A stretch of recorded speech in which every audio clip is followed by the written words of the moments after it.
நான் ஒன்றும் முதுகெலும்போட விளைஞ்சு கும்பிடல, சும்மா கும்பிட்டேன். போய் கும்பிடு போட்டாரு அப்படின்லாம் சொன்னாங்கன்னா நான் என்ன சொல்றேன்னு தெரியல.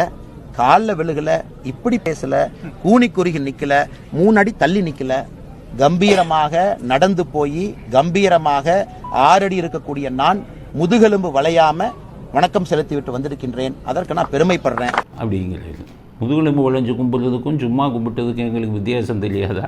அது இன்னும் முதுகெலும்பு விளைஞ்சு கும்பிடுறது கும்பிடலாமா? அவர் சொல்கிறார், மற்றவர்களைப் போல் காலில் விழவில்லை. எடப்பாடியை சொல்கிறார். எடப்பாடி சசிகலா காலில் விழுந்தார், ஜெயலலிதா காலில் விழுந்தார்.